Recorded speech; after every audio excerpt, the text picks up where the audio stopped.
Wow, that's the most claps I've ever received, so thank you.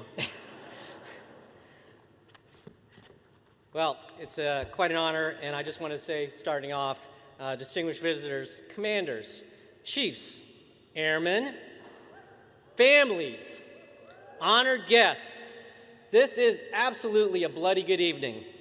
And, you know, what a way to welcome what is going to be surely a special night. Before we get started, I gotta first say thank you.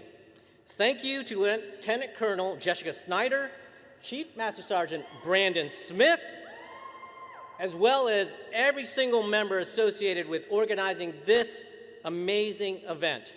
You all are an amazing team for putting this together, and it's going to be a world-class event.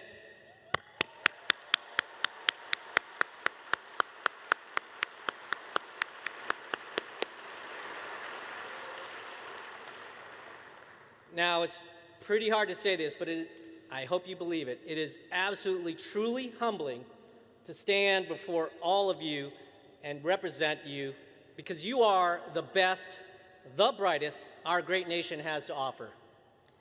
And as the son of immigrant parents from Thailand, I personally know what it means to live in the land of the free and opportunity.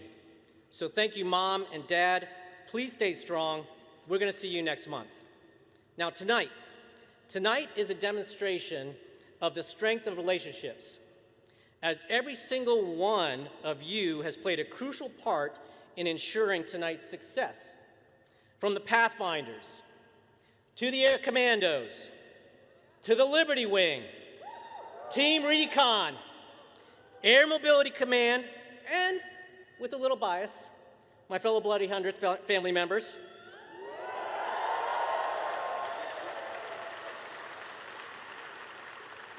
Tonight is a celebration of you and for you. Finally, to our gracious hosts and community members here in the United Kingdom, thank you for making us feel, all of us, like we truly have a home away from home. Apart from a couple disagreements over the centuries, we have stood by your sides since 1785. And our bonds, they just grow stronger. Stronger together now more than ever. So cheers to all of you. Tonight is truly a special night as we welcome our Commander-in-Chief and First Lady on their first official visit abroad. Let's hear it.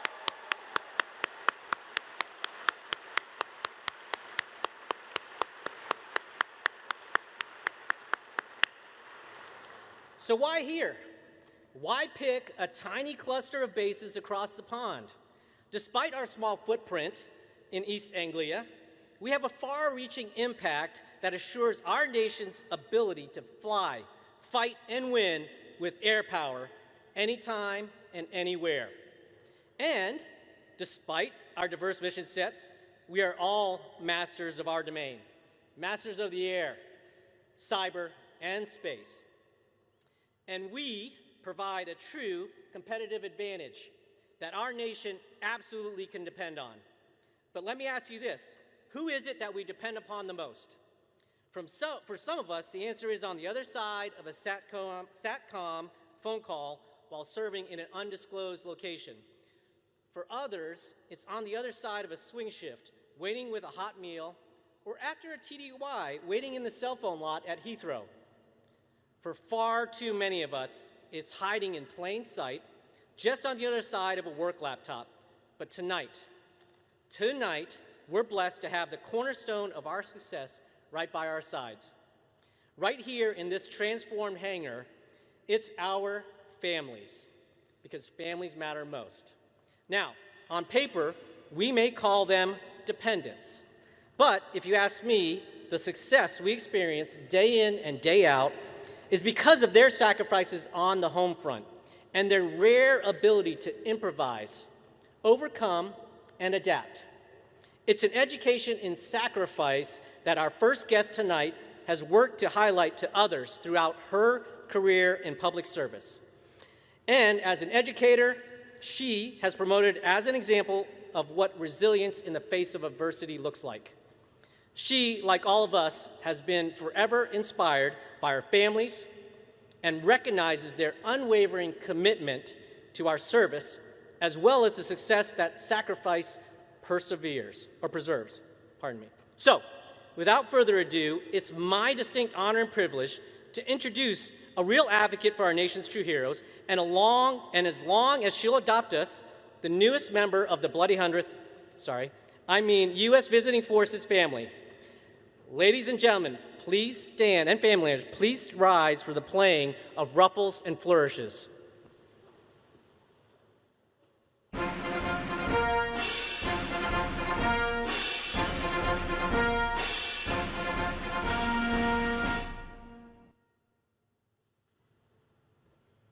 And now, teammates, family members, please join me in welcoming to the stage the daughter of Chief Master Sergeant and Senior Master Sergeant Glasscock, Miss Sydney Glasscock, our First Lady, Dr. Jill Biden, and the Commander-in-Chief, the President of the United States, Joe Biden.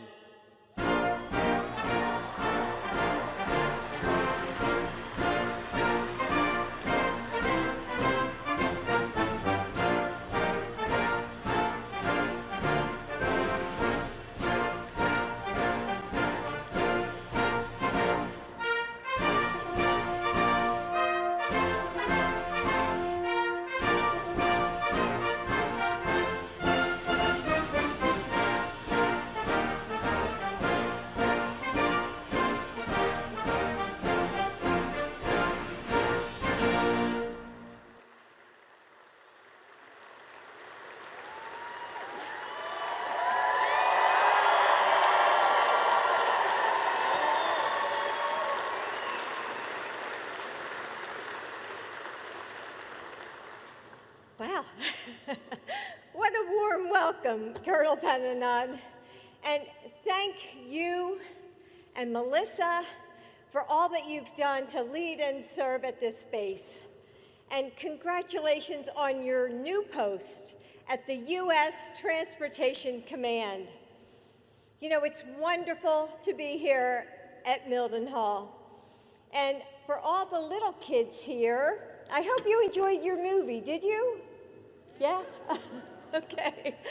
You know, we're so grateful to Disney and to Pixar who helped us find a way to celebrate you through this movie. And Joe and I are always excited to visit with our troops and their families. You know, you can sit down. I don't want you to stand through.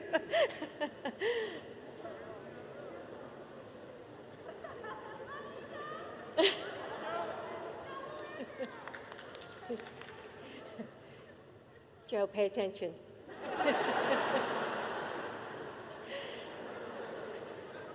As the daughter of a Navy signalman in World War II and a mother of a major who was in the Delaware Army National Guard and served a year in Iraq, and now as your First Lady, I'm so proud to be here with all of you to begin our first overseas trip. From those of you who have served more than 20 years to the youngest military kids that I see in the crowd, you are our ambassadors to the world. And thank you for representing us with dignity and pride. Our military families may not wear a uniform, but you are as crucial to our military as radar is to a fighter jet. In the United States, we have an all-volunteer force, and it continues only because generations of Americans see the honor, dignity, and patriotism of military service. When you serve, your families serve too. That's why supporting the physical, social, and emotional health of our military families is a national security imperative. And the leadership here at Mildenhall understands this too. In preparation for our visit, Colonel Pennanon wrote this about you, and I quote, You may be familiar with the term military dependence, but I will tell you over the past 15 months, it became abundantly clear just who exactly was depending on whom. Our military families, already versed in sacrifice, are the true unsung heroes, end quote.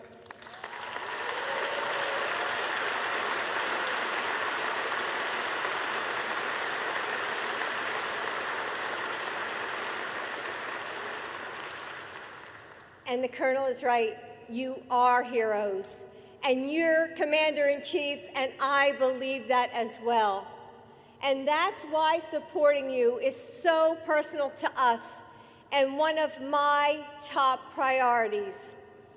Through our White House initiative to support military families called Joining Forces, we're going to work on military spouse employment and entrepreneurship, make sure that you can get quality childcare when you need it, and provide the education that your children deserve.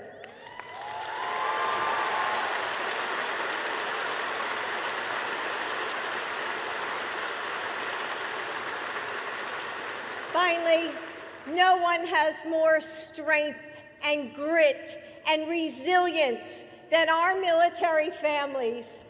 But you can't do this alone. We have to help you carry this weight by improving access to mental health resources, ensuring everyone can put food on the table, and supporting caregiving families and survivors. Joining Forces will expect every government agency to step up and be a part of this effort. We are going to make sure that the families of our service members and veterans, caregivers, and survivors have what they need to survive, to thrive. Our military is a community bound together by love. Love for our country, love for the men and women who serve beside you, your husbands and wives, your moms and dads, and love for the communities that you build together. And it's our obligation to match that devotion. May God bless all of you, our troops, and their families.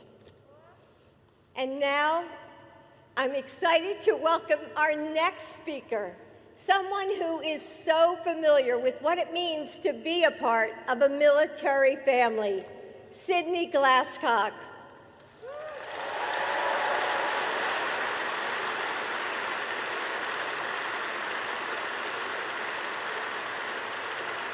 Sydney, I know growing up as the child of 2 service members comes with challenges, but it's also helped you to become the person you are today, someone with a broad and beautiful perspective of the world who is able to weather change and uncertainty. I hope that you know how special you are, and we are so grateful for your and your family's service. So, Sydney.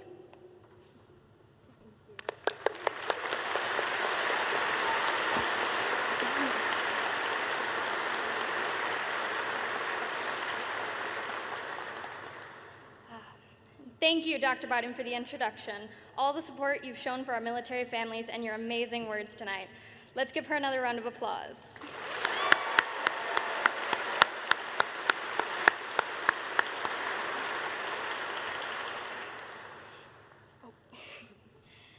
Good evening. I'm Sydney Glasscock, and as a military child for my whole 14 years, I can appreciate what the words military family really mean. With both my parents actively serving in the military, my mom is a command chief, and my dad currently deployed, I understand that military family involves more than just my family unit, but rather everyone in this room. Even if those of us here tonight don't share the same last name or bloodline, we always step up for one another at any given time. That's what makes each of you so special. That's what defines us as a military family. And that's what makes me incredibly proud to share this community with our next guest. Ladies and gentlemen, let us welcome our Commander-in-Chief, the President of the United States, Joe Biden.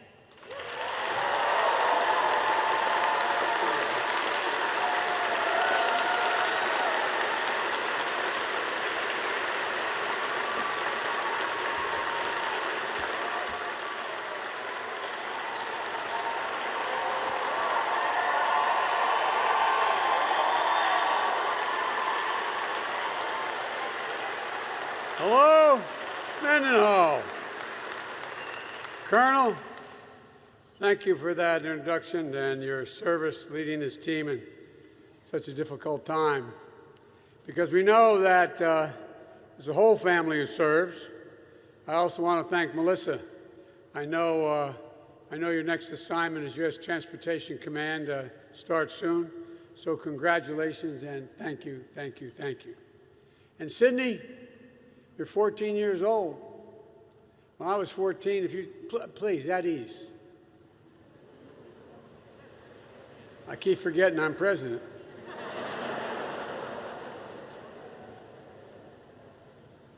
When I was 14 years old, I would have been, I mean it sincerely, scared to death to stand up in front of a microphone with a large crowd or a small crowd.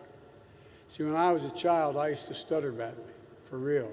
I had great difficulty speaking in front of other people. And so I expect that when you're president, you'll remember me. You'll remember me. You're really quite a polished young woman. Thank you. You know, it's got to be hard to have your dad deployed in Afghanistan, and I also know how proud you are of him and your mom, Chief Master Sergeant, for being part of the leadership team here. Our son, Bo, served as a U.S. attorney for a while in Kosovo for a while. As a matter of fact, they erected a war monument to him. And then he went on, he joined the National Guard, gave up his job as Attorney General of the state of Delaware so he could go with his unit to Iraq for a year. And when he got promoted to major, I said, Bo, you're now a field-grade officer. I was in and out of Iraq and Afghanistan about 28 times. And I said, you're now a field-grade officer. He said, Dad, I have no illusions. I know who runs the military, Chief Master Sergeants. So I just want you to know we know, okay? Thank you for your incredible dedication and service. And, you know, I want to thank you all of you, all your families, for the sacrifices they've made. And congratulations to having just a wonderful child. There's an awful lot of history at this base, a proud history for the British people, the bravery and heroism of the Royal Air Force pilots fighting to defend their nation. I'm sure everyone here knows the history, but just 6 hours after Britain and France declared war on Germany in 1939, 3 Wellington bombers took off from Mildenhall and bombed Nazi battleships. And over the course of World War II, out of this base, the RAF bombers dropped nearly 28,000 tons of bombs on Nazi Germany, flying more than 8,000 sorties. This base has been a significant source of British air power, a proud, proud history of a proud nation. But I also know there's also an awful lot of American Air Force pride in this room tonight. World War II was when the U.S. Army Air Force formed the 100th Bombardment Group. And by the way, just so you know, although my uncle, who was killed in World War II in New Guinea, was Army, he was the Army Air Corps. He got shot down in a reconnaissance flight. And he's looking down and thinking all these years, my God, what this Air Force has become, it's incredible. The 100th also ran more than 8,000 sorties into hostile territory and supported operations from D-Day to the Battle of the Bulge, where another uncle of mine served. And when they first arrived in the UK in '43, the unit took such heavy losses, it earned the moniker that has been passed down to this day, the Bloody 100th, the Bloody 100th. So let me hear it for the 100th Air Refueling Wing, AK known as the Bloody 100th.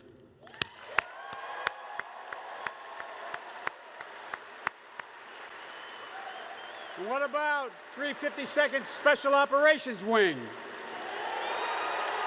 There's Team Reconnaissance, members of the Air Mobility Command. Do we have any folks here from the 48th Fighter Wing over RAF? By the way, you like how? I think maybe the 501st Combat Support Wing from RAF Alconbury. And this may be a historic first for an Air Force base, but I hear there just might be a few members of the United States Army here tonight with us. Come on, man. To all you airmen and soldiers, I want to say thank you. We owe you. We're so damn proud of you. So proud. And I only wish my major was here to thank you as well. Thank you for everything you do, for everything that you are. There's nothing that Jill and I enjoy more than spending time with our troops and their families wherever we go in the world. I had the great honor of being in and out of Afghanistan and Iraq well over 27, 28 times. I think Jill's the only second lady in American history that's gone into a war zone, into Baghdad with me as well. You're the best of our country. That's not hyperbole. You're the ones who sign up and run toward danger when duty calls. Less than 1% of Americans make the choice that you make, that you made. But the rest of us, the other 99% of us, we owe you. We owe you big. I've long said that as a nation, we have many obligations, but we only have one truly sacred obligation. Only one. And that's to properly prepare and equip the women and men we send into harm's way, and to care for you and your families both while you're deployed and when you come home. And now that I have the incredible honor of serving as your Commander-in-Chief, I believe that even more strongly. You know, and I want to give an extra special thank you to all the families. As you heard from Jill, we Bidens are a proud military family. We know there's not just the person who wears the uniform, who serves. The whole family has to step up. The whole family makes sacrifices. There was a famous Irish poet who said, "They also serve who only stand and wait." I watched all those months Bo was in Kosovo, and then I watched all those that year he was in Iraq. She would stand at that sink leaving for school, drinking her coffee, and I could see her lips moving, saying that prayer, hoping that car never drove up in front of the house, hoping you never got that phone call. That's even more true this past year during the lockdowns and safety precautions to curb the spread of COVID-19. Everyone in this room knows that our military families are essential to our strength. It's the key reason Jill relaunched Joining Forces, to make sure we're doing everything we can to support our military spouses and children and their mothers and fathers as well, just like they support all of you.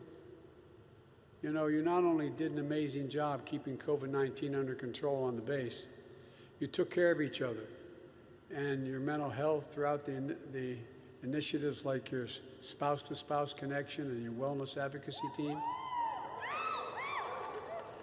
Thank you.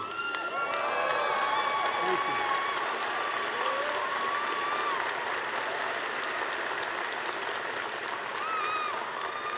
As you all know, this is a team sport. And my mother would kill me if she were here. She said, "Joey, I should have turned around and apologized for my back to you. I apologize. But I haven't figured out how to turn in 360 yet." But folks, thousands of hours spent volunteering to make sure everyone got through this. It was so important. I know that these last 15 months added a lot of new pressure, but all of you rose to the task together as one team, Team Mildenhall. And you never let up on your mission. And I'm so proud to be here with all of you to kick off my first overseas trip as president. I've been in and out of here many, many times. I've visited well over 100 countries as president or chairman of the Foreign Relations Committee, or as vice president or chairman of the Foreign Relations Committee. This is my first overseas trip as President of the United States. I'm heading to the G7, then to the NATO ministerial, and then to meet with Mr. Putin to let him know what I want him to know.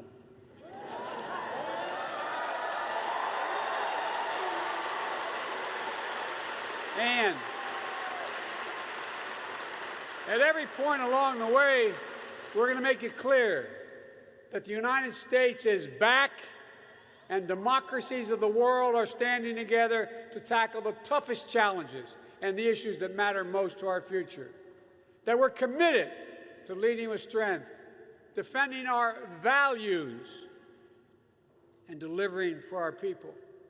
America is better positioned to advance our national security and our economic prosperity when we bring together like-minded nations to stand with us. These nations that have shed blood alongside of us in defense of our shared values. Our unrivaled network of alliances and partnerships that are the key to American advantage in the world and have been. They've made the world safer for all of us. And they are how we are going to meet the challenges of today, which are changing rapidly. We're going to meet it, though, from a position of strength. Our alliances weren't built by coercion or maintained by threats. They're grounded on democratic ideals, a shared vision of the future, and where every voice matters. Where the rights of all people are protected. It's the same reason so many of you signed up to serve, to proudly defend and honor the democratic values that are the wellspring of our national strength. If our British friends will excuse me quoting the Declaration of Independence, America is unique in all the world, and that we are not formed based on geography or ethnicity or religion, but on an idea. An idea. The only nation in the world founded on the notion of an idea. We hold these truths to be self-evident, that all men and women are created equal, endowed by their Creator with certain inalienable rights, including life, liberty, and the pursuit of happiness. We mean it. No nation can defeat us as long as we stick to our values. It's our American creed. It's what makes us who we are, and it's what draws friends and partners to our side. And for hundreds of years, American patriots have fought and sometimes died defending those values. Folks, look, I'm often quoted by the press as saying, America leads not by the example of its power, but by the power of our example. All of you, our service members stationed around the world, you are the solid steel spine of America, around which alliances are built and strengthened year after year. These partnerships have hardened and have been hardened in the fire of war, and generations of Americans and service members who fought them, like the original Bloody 100th and those RFA pilots and their shared mission in World War II, flying, fighting, winning, was done together.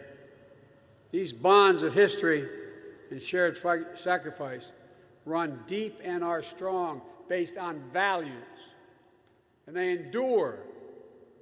The connections and camaraderie between our troops, this community of American citizens stationed in the UK, U.S. visiting forces and families, 20,000 strong, are not only warriors, you're diplomats and you're bridge builders. You are the essential part of what makes up this special relationship between Great Britain and the United States. Over the next few days, as I said, I'll be participating in meetings with many of our closest partners at the G70 in Cornwall, then on to Brussels, the NATO summit of the EU and the EU summit. This diplomacy is essential because no single nation acting alone can meet all the challenges we face today because the world is changing. To quote another Irish poet, he said, "The world's changed utterly. A terrible beauty has been born. We're in a different place than we were 10 years ago. Better position, but a different place. We have to build the shared future we seek. Future where nations are free from coercion or dominance by more powerful states, where the global commons, the seas, the air, the space, remain open and accessible for the benefit of all. To tackle this century's most pressing challenges, we have to do it together. We have to end COVID-19 not just at home, which we're doing, but everywhere. There's no wall high enough to keep us safe from this pandemic or the next biological threat we face, and there will be others.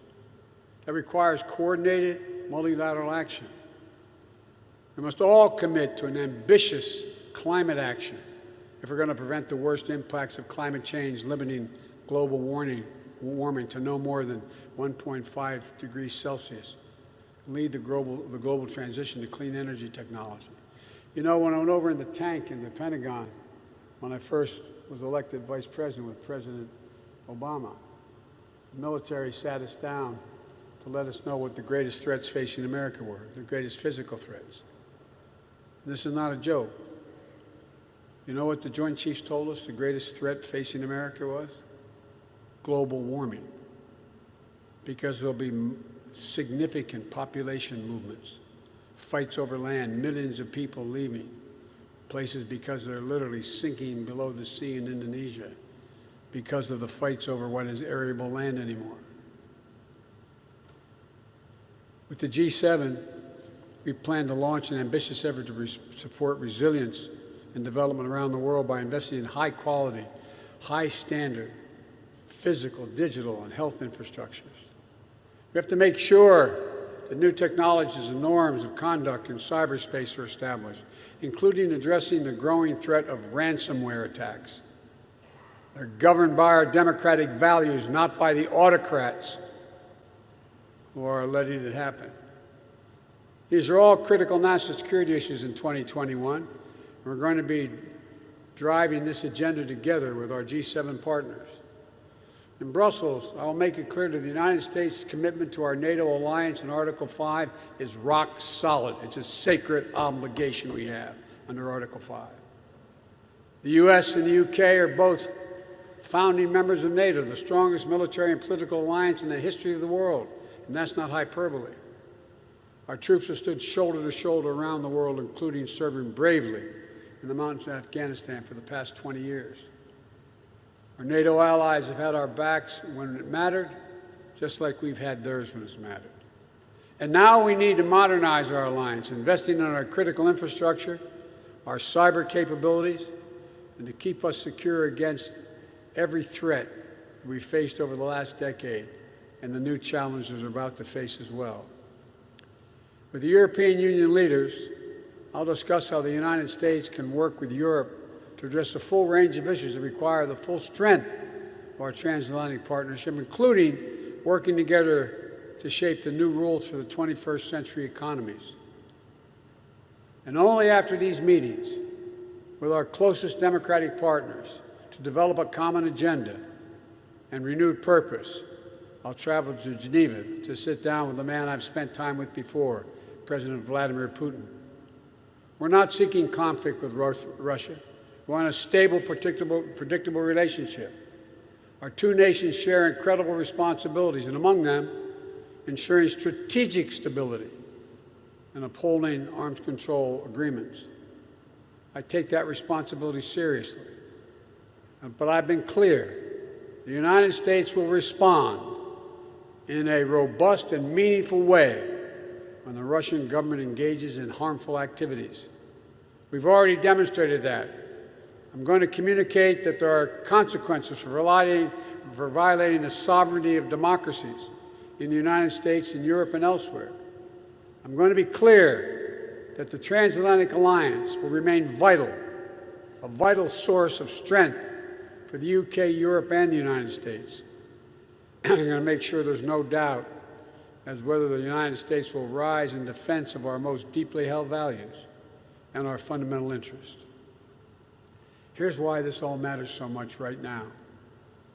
I believe we're at an inflection point in world history, the moment where it falls to us to prove that democracies will not just endure, but they will excel as we rise to seize the enormous opportunities of a new age. We have to discredit those who believe that the age of democracy is over, as some of our fellow nations believe. We have to expose as false the narrative that decrees of dictators can match the speed and scale of the 21st challenges. You know, and I know, they're wrong. But it doesn't mean we don't have to work harder than ever to prove that democracy can still deliver for our people. For the many who think things are changing so rapidly, democracies cannot get together and form a consensus to respond like autocrats can. But you know better than anyone that democracy doesn't happen by accident. We have to defend it. We have to strengthen it, renew it. And I know that the American people are up to this job. I know because I look around this hangar, and what I see is I see America. I see America, people of different backgrounds, coming together in a shared mission. Our democracy has never been perfect, never been perfect. But Americans of all races, religions, sexual orientation, immigrants, Native Americans, all have spilled their blood to defend the values that we talk about. Generation after generation of American heroes have signed up to be part of the fight because they understand the truth that lives in every American heart, that liberation, opportunity, justice is far more likely to come to pass in a democracy than in the emerging autocracies in the world. I promise you, that's what this is going to be all about for your generation and those of your children. And here's what else I know beyond a doubt. There's not a single thing, nothing beyond America's competence to accomplish when we do it together, when we do it as one people. You're proof of that. You're proof of that every single day. Your bravery, your decency, your honor, your commitment to duty. You can send more fuel through a boom of a KC-135R in 8 minutes than a civilian gas pump can pump in 24 hours. And you do it in midair. That's all a normal day for this team. So don't tell me we can't win our race to the future across the board. We're the country that cracked the physicals and the physics of human flight, then crashed through the sound barrier, then put a man on the moon and flew a helicopter on Mars. I could go on and on and on. There's nothing beyond our capacity. So I want to thank you again for welcoming Jill and me today. It's great to be here in the UK, but it's greater being here seeing you first. Seeing all of you is the best possible way to start this trip. Well, let me end where I began by saying thank you. I mean it from the bottom of my heart. I give you my word. Thank you all for what you do.